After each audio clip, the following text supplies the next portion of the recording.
Alright guys, it's a Saturday morning. I just thought I'd talk about people wasting your time. Hopefully me not being one of them. But I've seen it a lot more lately. It's a bit like my Huawei phone. It keeps bringing up news articles on the front. I've disabled it. It keeps putting it back on. See Samsung do the same.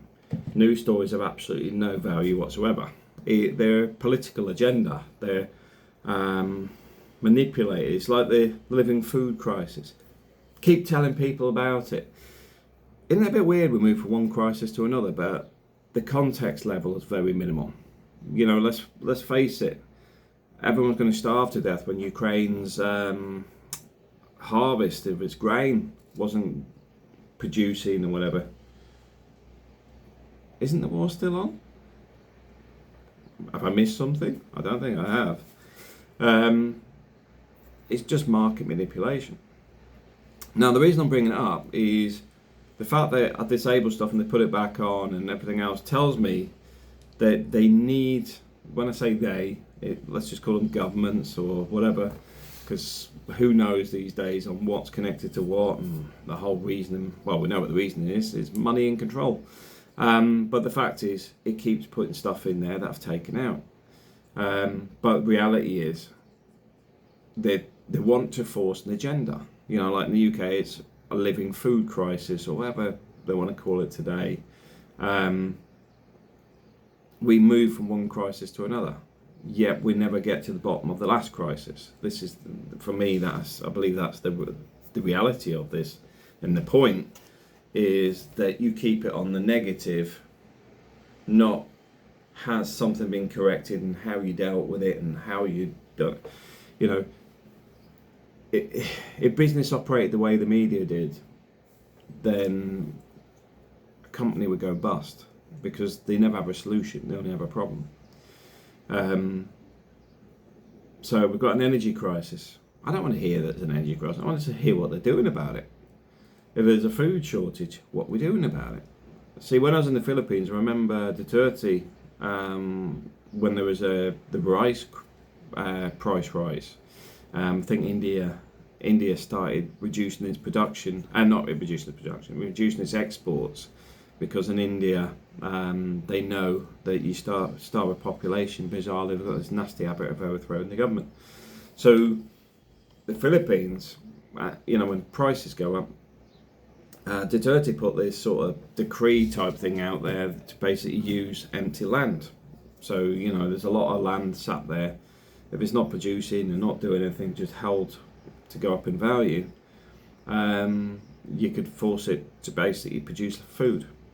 It's a bit socialist, I've got it on this, from my perspective, I get it, because I'm a bit more interested in sustainable nations rather than what we have at the minute. It's a bit peculiar. It's a bit like if you look at why the UK economy is still where it is, although it's stalled and whatever. Reality is, when the empire was sort of falling apart, all these interesting banks within other nations appeared, and this is where a lot of the offshore investments and things occurred, tax-free havens, and they could see the change in the empire and they worked around that. So reality is, you're dealing with stuff you can't control. You can see it, you can take an interest in it, but what's the value in that time to you? Probably nothing.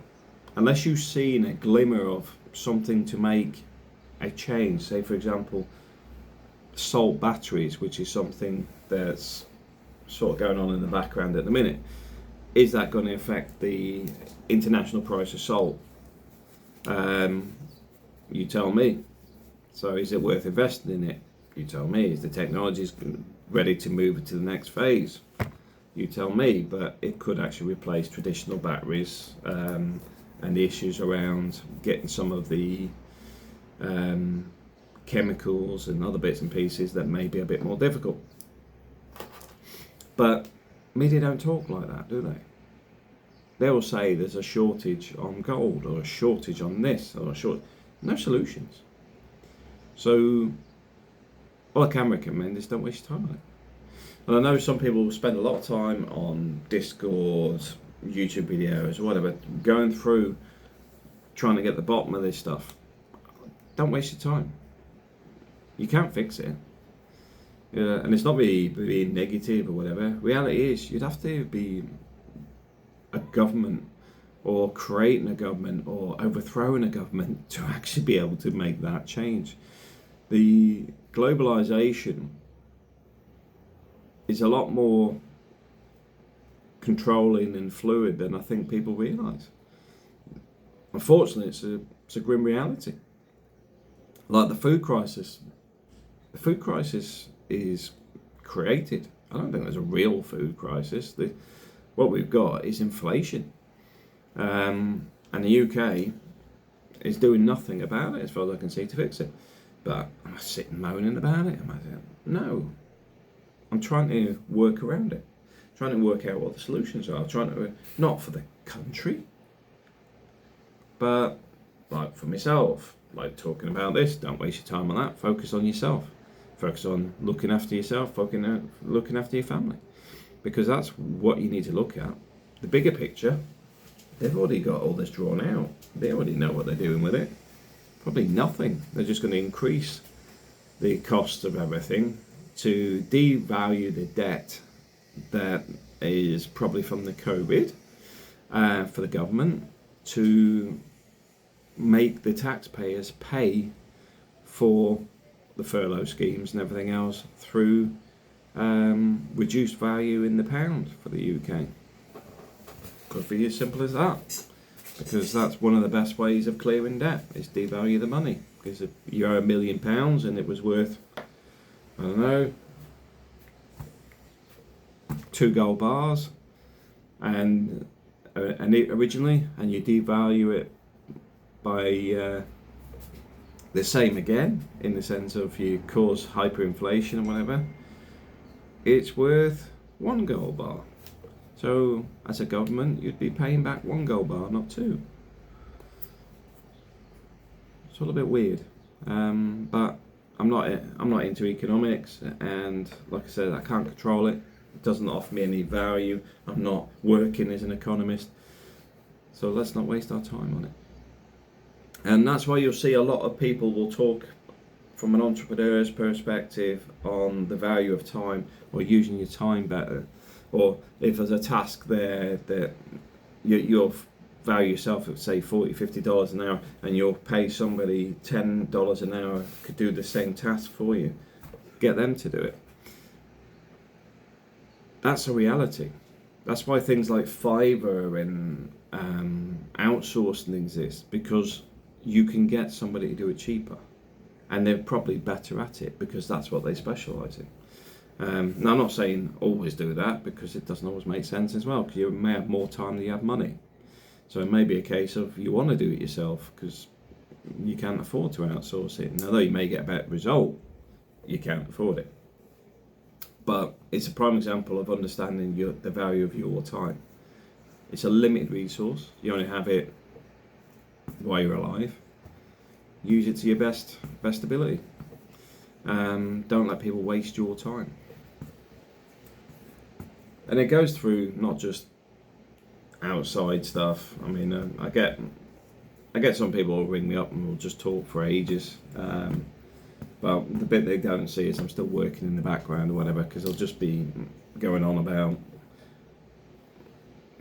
work-related stuff, which is, it could be an email with 2 sentences, or it could be 2 words, but they'll spread it out for 20 minutes talking about, the ins and out of everything about it, when I just want to know if it's working or not. But at the same time, cutting them off is not a good thing either, because you damage relationships. But there's a prime example. I recognise they're going to drone on, tell me a problem.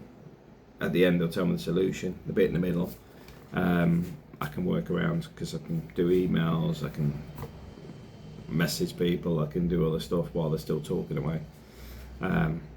In other worlds, they'd call that being ignorant, but the other option is actually say, I haven't got time to listen to you for 20 minutes, which isn't the best way to approach people. But the fact is, you've still got to maintain a balance of what works. Now, this weekend's been an interesting one because obviously I've been back in Spain, been doing a lot of work, to be fair, and focused on where we're going from here. You probably noticed I ain't bought the whiteboard yet. That's simply because I've simply been writing things down and working out where I'm going from here in here, because I'm assessing what to do next. Because, like I say, we've got this inflation piece going on, which means we generate extra income. Do I put it into the mortgage, the white mortgage, or do I put it into investments? At the moment, it would actually be either. The reason being is the value of the mortgage isn't far off, interest on the mortgage isn't far off what the value is if I put it into a ISA. But at the same time, on the mortgage side, if I overpay it, they add extra interest. I'm not even sure it's legal because there's no way I've seen that in the contract, and I've asked the bank twice about it now and they've ignored my emails.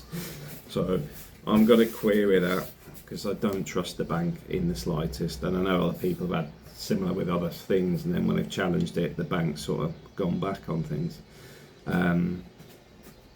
But I'm sort of thinking out what to do next, because I do think I'm going to get more time back this year, unless work decides to change something and add extra things. But I'm not looking at that.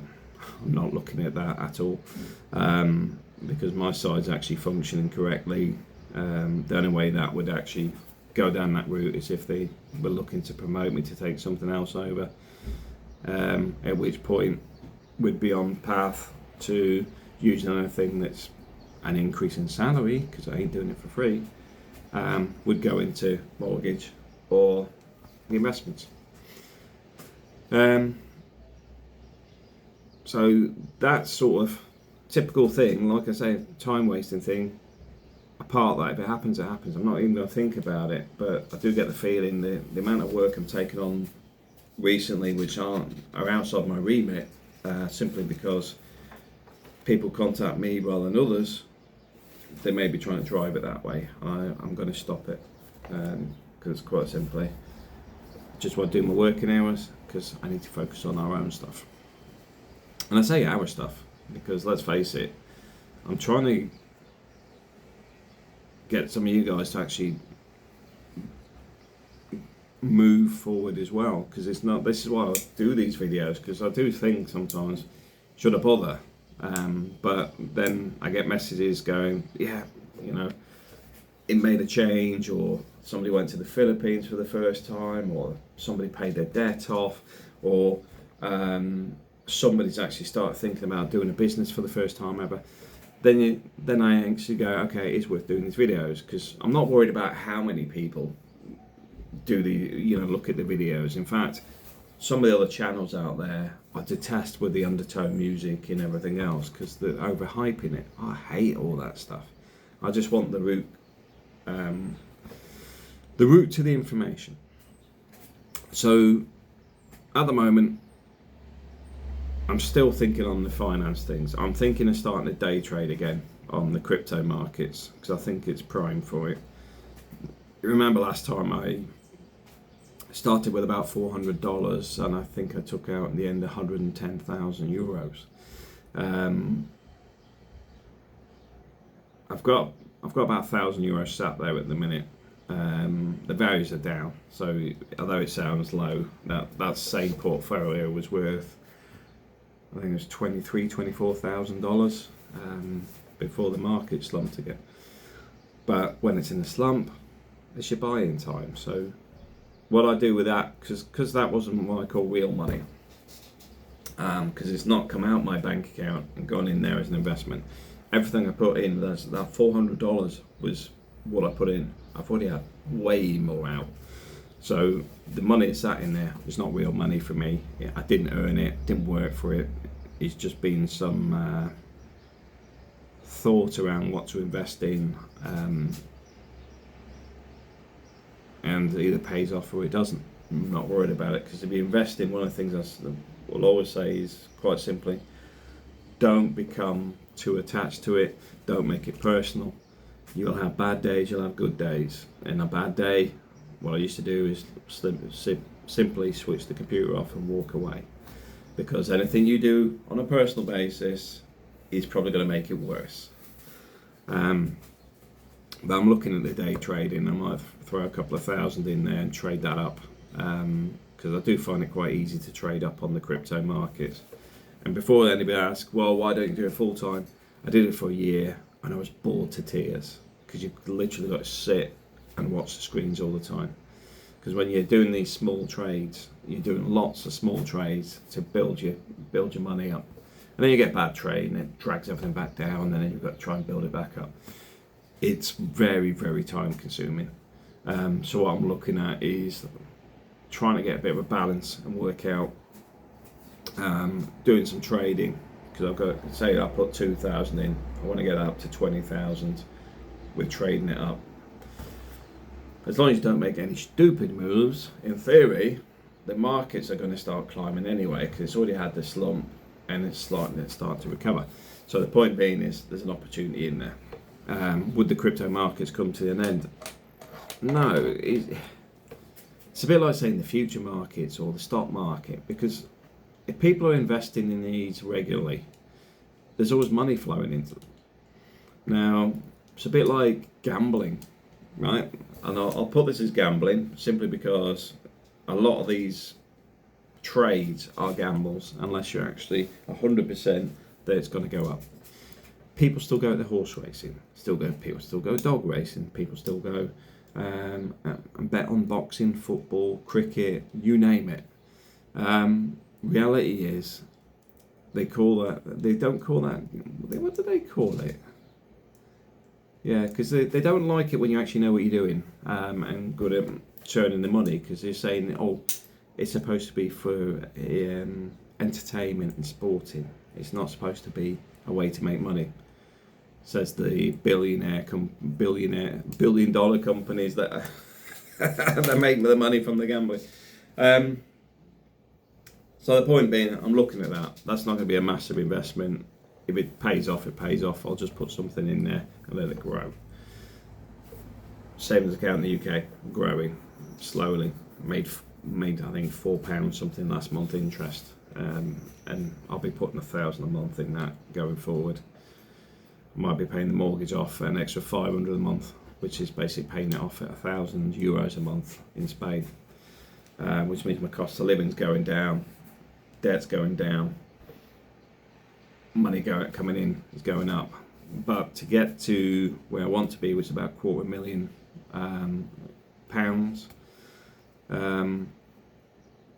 I've got to put more effort in. And this is part of this video to actually understand time. When I come onto this journey of getting this house and everything else, the house was the focus, and I know it's not that I've become lazy, I've become bogged down with the wrong stuff.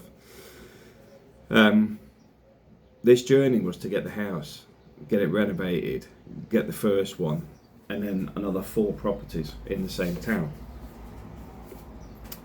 COVID stalled it, because let's face it, work back then was just a mess, and the business has gone back to, well, worse than when I fixed it, that with that company. But the point being is, I went into that knowing I was committing to go into that world again. There's probably some videos where I mentioned this, because I hate the rat race thing. I detest it, because it takes your time up, it takes your money up, it takes you. And that's the bit I'm trying to break out from again, because I knew when I got into it, it will suck your life out of you. Because what you can't do is just, we're here sitting in Spain, you start getting new ideas, you have to start working out ways to make money.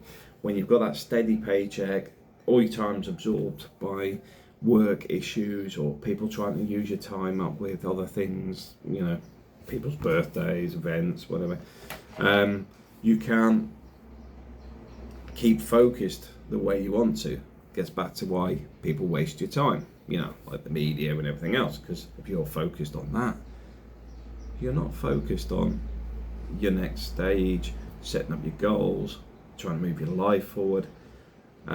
You're locked into your time being used by others, and a lot of it is in silly stuff that could be automated, for example.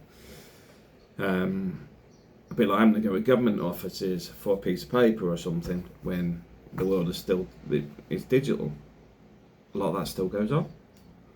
And they go, well, how do we know who you are? So, okay, let's get this right. So me turning up with a document with me on it proves who I am. All it proves is I've turned up that day. Doesn't mean I'm the person that's actually going to use that document. I could give them a passport to somebody else that looks similar, and they could disappear off elsewhere with it, whatever you're doing. Second driver license, I don't know. But the fact is, there's always reasons why it doesn't work 100%, and there's reasoning why some of it is a waste of time. But what you need to understand is that's why you may find that you're not moving forward. Because it's much easier, you get home from work and you find that I'm tired, I want to go to the gym tonight, but I'm going to switch the TV on for an hour and just sit down and relax. Next thing is, you're fast asleep, alarm goes off in the morning, back to work. You need to use your time a bit better. And you've got to say that to yourself. You're not getting the most out of your time. I know I'm not at the minute, because work's like all over the place and it's like herding cats some days, but I'm reining that in, because if I can't get it in this shape, I at least can set it into a timetable of working hours.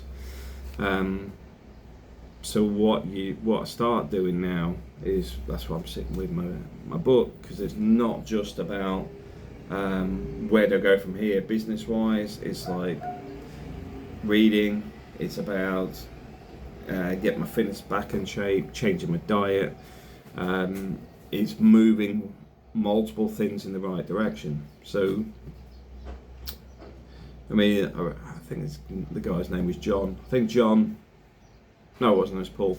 Paul was a gym guy that came out to Cebu in the Philippines, who was buying an apartment out there because he got into property investment ages ago.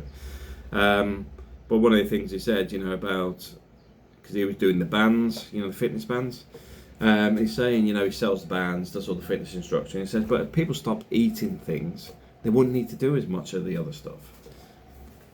And now that's the reality of life. The fact is, you may feel tired and whatever because your diet's gone down the toilet, because you're working too many hours, so then you get into bad eating habits. Instead of cooking, you start going, you know what, I'll order a takeaway. And all these things are the rat race eating away at you. And I says, this is what I bring into myself. I've started cutting out takeaways completely. Although we're having them more regularly in Spain, that's more of a family thing at the minute, because I've had time to come home and just spend time with the family. But in the UK, my wife will tell you, I put on weight this week, because she did a weigh-in this morning and says, I put on about 5 kilos again. I go at the UK, I'll lose 5 kilos in a week, roughly a kilo a day, because my diet's completely different. And that dietary thing's important, because that's, if you've got your weight down, you also find you get more energy because you're not carrying as much weight, but also you eat more fruits. A lot of my diets are based on, I get smoothies with fruit and granola and Greek yogurt, and I can eat that all week. And at the weekends, I go for my hot dog or whatever, but you try and keep that and go, right, I'll have that on a Saturday or a Sunday. That's a routine, but the routine associated with that is also going out, walk around the shops, getting all your steps in, doing a bit of exercise at the same time. So it's been more proactive about making the changes. And myself, I still know I need to move some of my stuff much further forward. So another piece of that this week is audiobooks, because I will spend a lot of time on the train next week. Now, carrying a book's great, but actually having somebody to sit and read it, not so easy, because a lot of the trains are quite busy, and you know, audiobooks, I can stick the headphones on. I've now got my Bose headphones back, and I can start focusing on personal development that way as well as reading and listening to stuff that can evolve where I want to go next. Because one of the big problems you have in business, this is from the industry I'm in, there's a lot of people that deflect problem. It's always someone else. They're always trying to get involved in other people's stuff, and it's about not looking at them. Now, one of the things I recognise myself is, not that I'm down that route, but it's a bit like listening to Simon Sinek. Is he brought up the fact that being a good leader is actually developing the people around you as well. You know, this is, I mean, I'm already doing it at the minute. I'm propping up other parts of the business that's not, A, it's not my company, but B, I know they were failing, so I just jump in and help. Now, some people will take the negative on that as if like you interfering or whatever, but even the client's coming forward and going, Matt, can you sort this? Matt, what's going on with that? And he knows there's nothing to do with me, but he knows he gets something fixed, he knows he gets a valid response, he knows that make the change. Now, that's looking inward and going, I could go, not my problem, speak to such and such, and I know they're just not very good at it. But instead, I just fix it. And then I move forward on the next thing.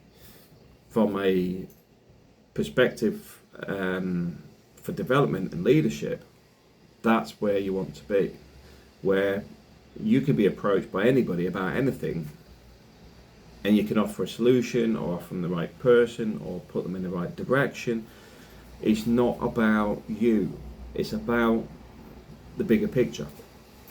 So like these sort of things are the bits I'm sort of improving on, because I do a lot of it already. I mean, people generally like working for us, bizarrely.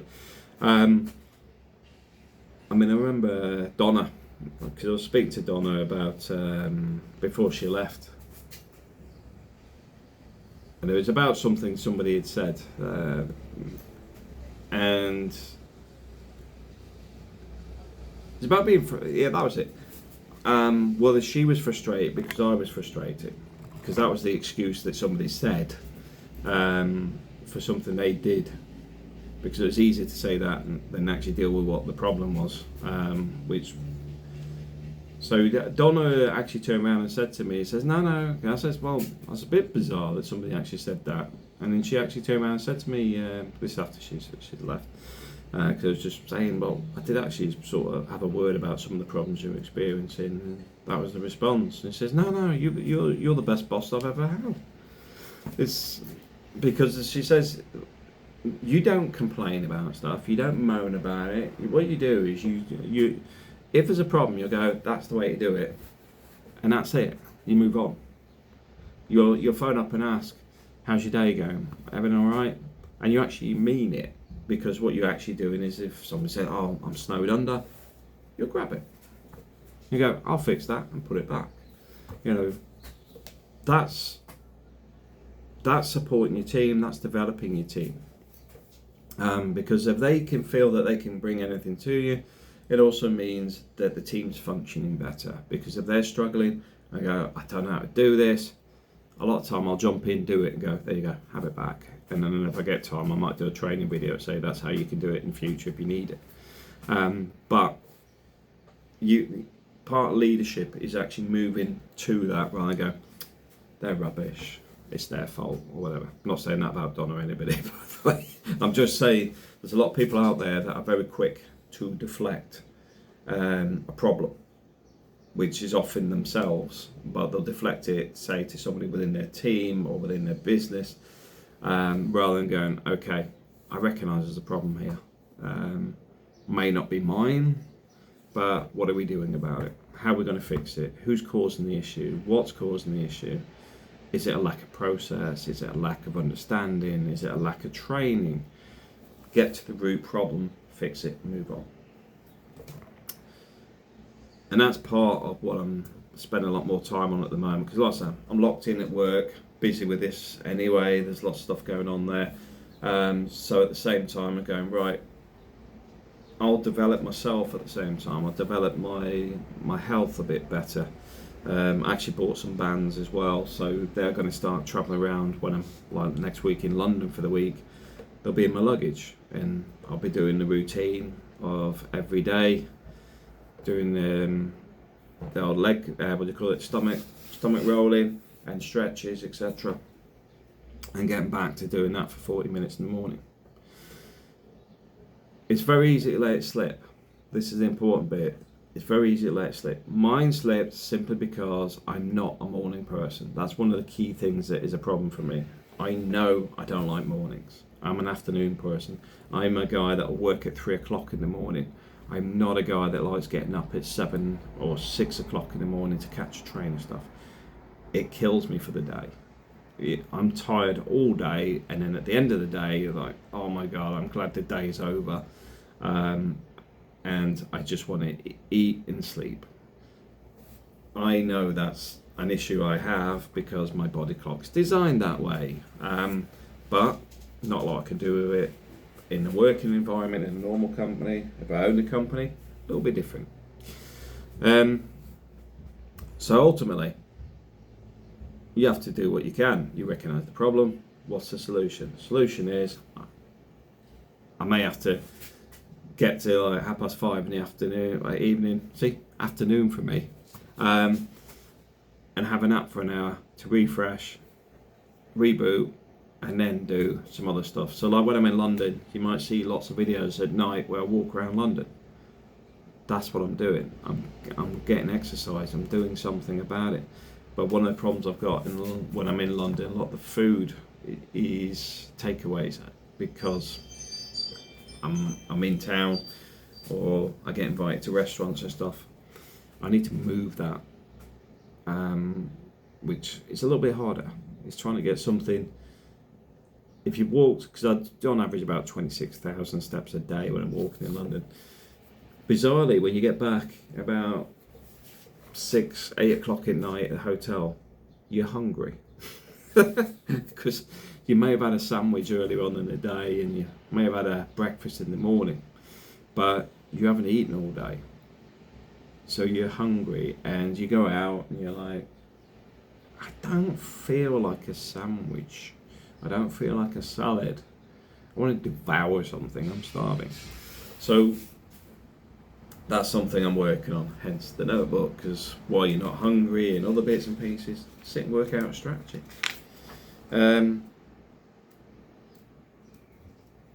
it sounds difficult and complex, and it's not, because a lot of your stuff in life, when you sit and put a strategy together and you adapt it and you understand what's changed. So for example, I'm not going to write down my weight for today after weighing in, because I know I've been eating a lot of the wrong food because I've been spending a lot of time with the family. We've had more like bread-based products, because like, I think we've had pizza 3 times in the last 10 days and things like that.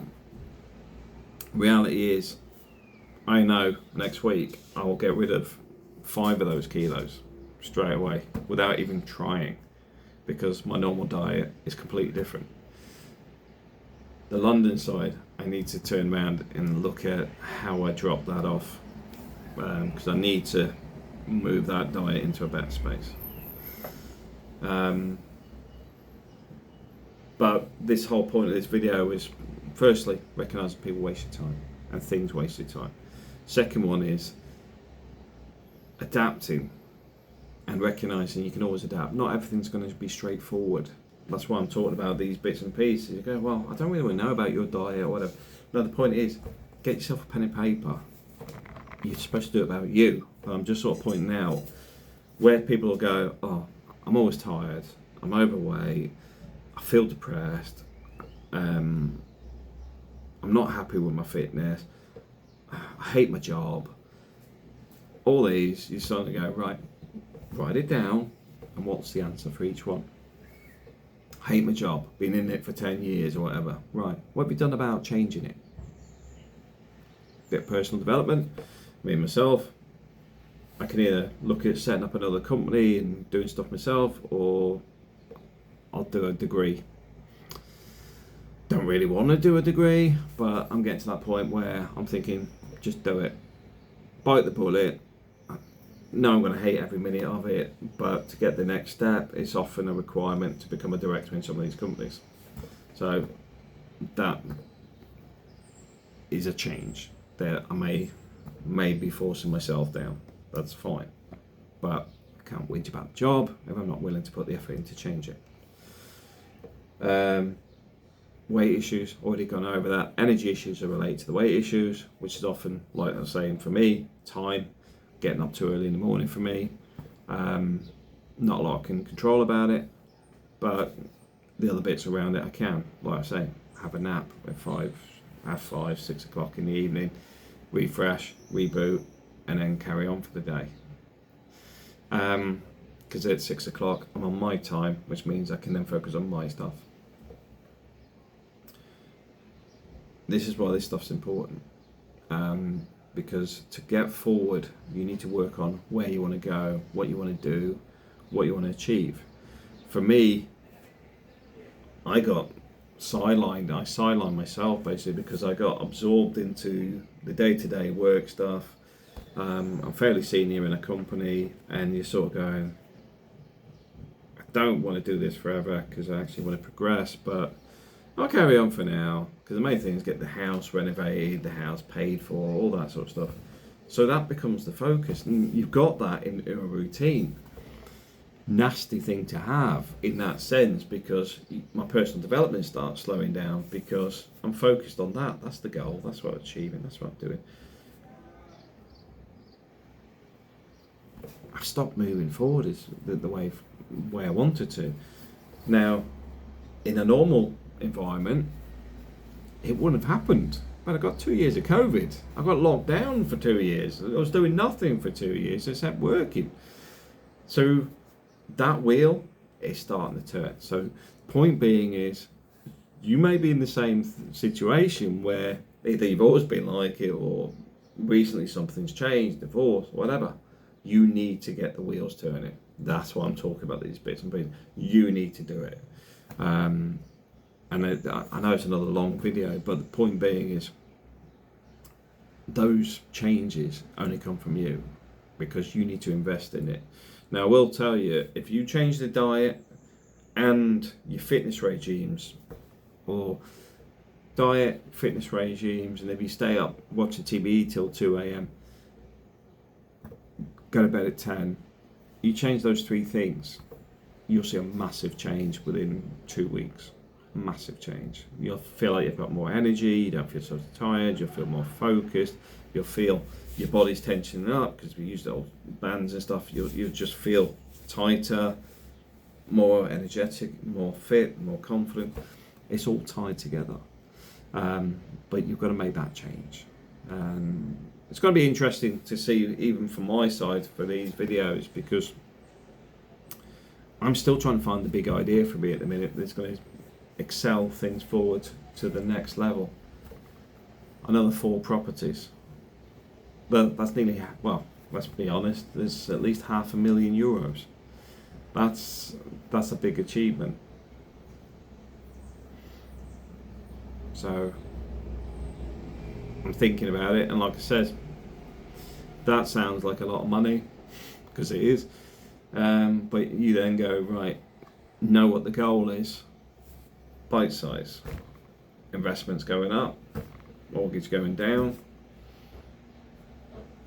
bit of trading in the bitcoins, we've now got stuff that's moving. It wasn't moving before, was it? And we were just paying the mortgage off month to month, hammering it. I think I paid 25 grand or whatever off last year off the mortgage, but because it's all going in the mortgage, I'm not doing anything else. But the advantage I had with paying that off is my mortgage is exactly the same amount per month as it was last year, because my interest rates have doubled, but because I've made that massive payment, it's made no impact to me financially, because basically the monthly amounts are saying the interest's gone up, don't get me wrong, but the amount that's going out of the bank every month has maintained the same value. We're moving to the next level. So it'd be interesting to see what you guys are doing, because I know we don't really talk about what everyone else is doing or what they've done to achieve something, or what your aspirations are, or what you want to do and how you're going to do it. It'd be interesting to see some of that stuff in the comments, because I think the channel's going to move more that way, and also a bit about being a father, because I don't think there's enough stuff on that stuff either out there, in the sense of actually doing it rather than these digitized, oh, be a great father, blah blah blah. It's being a father is simple. Being a good one is not so easy. Life, it often gets in the way. There's always other issues around it. There's other implications, complications. The whole way the legal system's still operating makes it very difficult to be a good father, even if you try or want to. When you get a degree of separation from a previous partner, it's messy and complex. But that's probably the next video. Thanks for watching.